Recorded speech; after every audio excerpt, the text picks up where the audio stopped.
Hello everybody. हमने last video में पढ़ा था इलेक्ट्रिक फील्ड इंटेंसिटी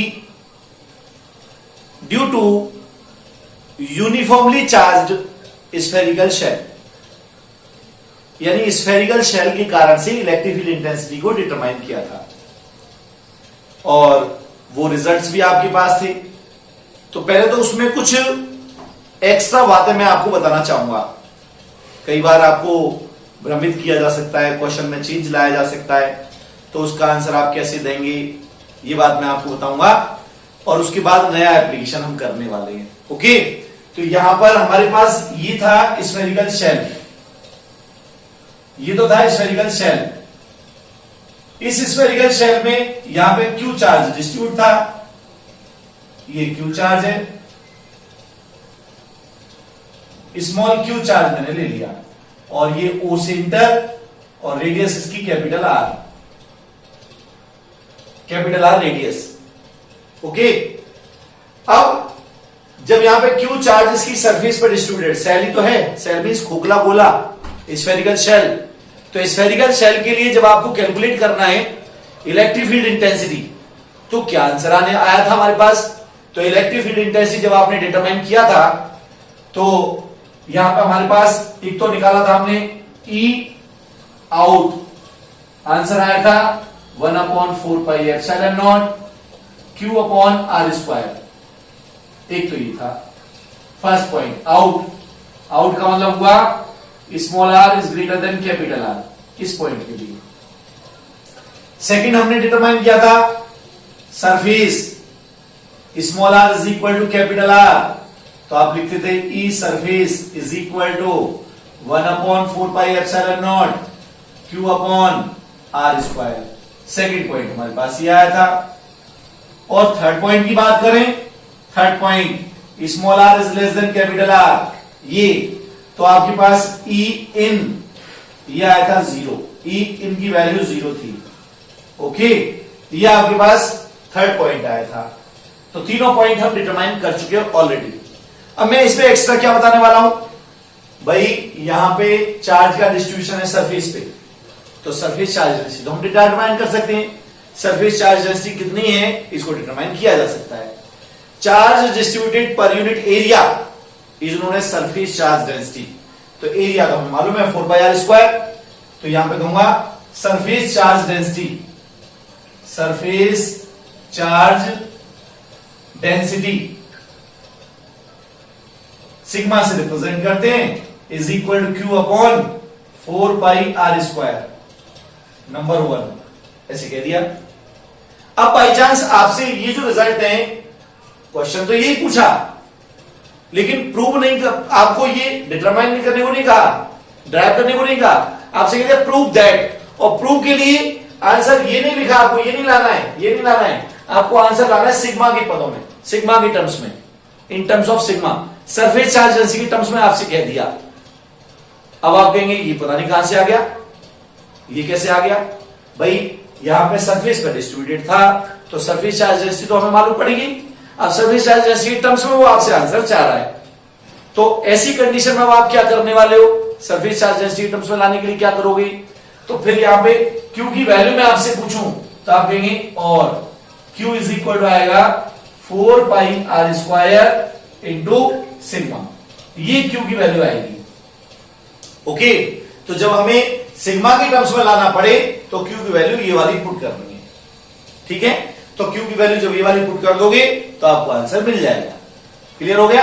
तो अब आपको आंसर सिग्मा के टर्म्स में क्या मिलने वाला है वो देखें जरा। तो यहां पे पहला नंबर मैंने लिखा number 1, small are is greater than capital R, means outside बात कर रहा हूं मैं, आउटसाइड पॉइंट पर। तो उस कंडीशन में क्या लिखूंगा, E out is equal to 1/4πε0, Q की वैल्यू ये वाली 4πr² into sigma upon r², small r है नीचे अपॉन में। ओके, तो यहां पर 4π से 4π, अब आया आपके पास E out is equal to sigma upon ε0 r² upon r²।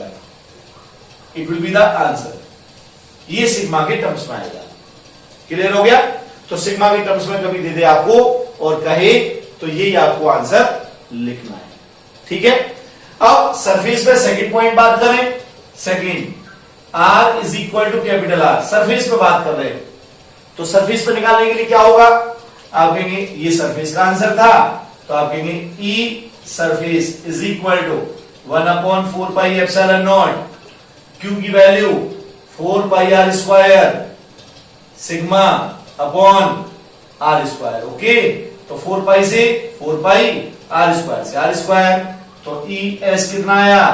Sigma upon epsilon nought. ये सरफेस पे आ गया। सरफेस के लिए आंसर ऐसे देना है आपको। ठीक है, और मान लो इनसाइड बात हो, third point, small are is less than capital R, तो small are is less than capital R, E in या ई से इंटर, ये वैल्यू तो जीरो थी, तो जीरो थी, तो जीरो में तो क्यू की वैल्यू क्या लगाने वाले हो? जीरो, तो आंसर तो जीरो ही रहेगा।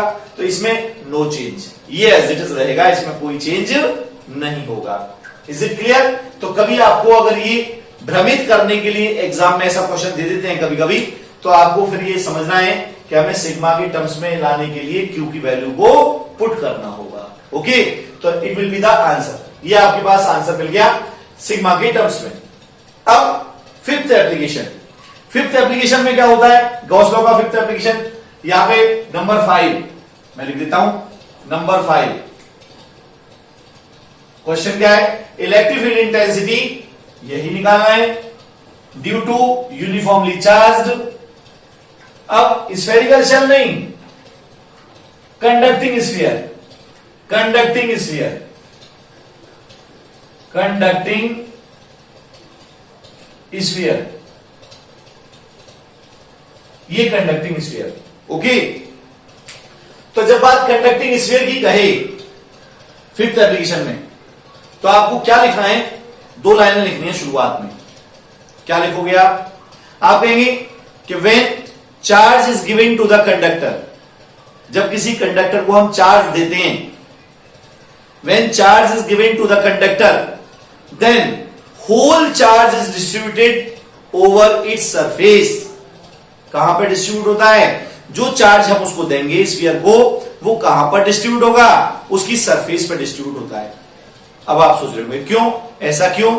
तो रीजन ये होता है कि भाई कंडक्टर है, तो कंडक्टर को जब हमने चार्ज दिया, कंडक्टर में चार्ज तो फिल हो सकता है, कहीं कोई प्रॉब्लम ही नहीं है। तो जब हमने एक स्मॉल एलिमेंट चार्ज का उसको दिया, तो जब दूसरा स्मॉल एलिमेंट देंगे, तो पहला स्मॉल एलिमेंट दूसरे स्मॉल एलिमेंट को रिपेल करता है। अब जब रिपेल करेगा तो मैक्सिमम सरफेस एरिया कवर करने की कोशिश करेगा, और मैक्सिमम सरफेस एरिया कहां पर होता है? आउटर सरफेस पर। कहां पर? आउटर सरफेस पर। तो इसीलिए आप ये कहेंगे कि जब किसी कंडक्टर को चार्ज देते हैं, तो जब चार्ज देंगे तो होल चार्ज, जितना आपने चार्ज दिया है, वो यूनिफॉर्मली डिस्ट्रीब्यूट होगा। कहां पर? आउटर सरफेस पर, बाहर वाली सरफेस पर डिस्ट्रीब्यूट हो जाता है यूनिफॉर्मली। ठीक है, तो जब यूनिफॉर्मली डिस्ट्रीब्यूट होगा मींस ये कंडक्टिंग स्फीयर है और मैंने चार्ज दिया, ये कंडक्टिंग स्फीयर, और मैंने इसको चार्ज दे दिया, चार्ज इसके आउटर सरफेस पर डिस्ट्रीब्यूट हो गया। तो जो चार्ज आउटर सरफेस पर डिस्ट्रीब्यूट हुआ है, तो स्फेरिकल शेल की तरह ही तो बिहेव करेगा, क्योंकि स्फेरिकल शेल में भी तो कहां पे चार्ज था? आउटर सरफेस पे। स्फेरिकल शेल तो अंदर से खोखला था, अंदर से खाली था। अब ये कंडक्टिंग स्फीयर, अंदर चार्ज है ही नहीं, अंदर चार्ज नहीं है, तो it behave as a spherical shell. तो आपको एक लाइन क्या लिखनी पड़ेगी अब ये बात? When some charge is given to the conductor, then whole charge is distributed over its outer surface, due to which this conducting sphere behave as a spherical shell. Okay? तो जो हमने यूनिफॉर्मली चार्ज कंडक्टिंग स्फीयर लिखा है, तो ये कैसे behave करेगा? ऐसे बिहेव करेगा जैसे यूनिफॉर्मली चार्ज स्फेरिकल शेल हो। ओके, तो जब स्फेरिकल शेल हो तो हमारे पास जो रिजल्ट पहले से आ चुके हैं, जो रिजल्ट्स पहले हमने किए थे लास्ट वीडियो में स्फेरिकल शेल के लिए, वो सेम वीडियो, वो same solution, same derivation, same formula यहां पे ड्राइव होंगे आपके पास। किसके लिए? कंडक्टिंग स्फीयर के लिए। ठीक है, तो आंसर कंडक्टिंग स्फीयर का कहे तो आंसर यही आएगा, सरफेस पे यही आएगा, इन पे यही रहेगा, सेम रहेगा, क्योंकि अंदर तो उसमें चार्ज है ही नहीं। अब अगर सिग्मा के टर्म्स में कहता है तो यही आंसर यहां पे सेम आने वाले हैं, कहीं कोई चेंज नहीं होगा। तो ये आपके पास अब ग्राफ बनाना पड़े तो जैसे ग्राफ हमने कल बनाया था उसके लिए लास्ट वीडियो में वही ग्राफ सेम आपको यहां पे ई और आर में ड्रॉ करना है। तो यहां पे तो लिया मैंने ये आर और यहां पे लिया मैंने ये ई।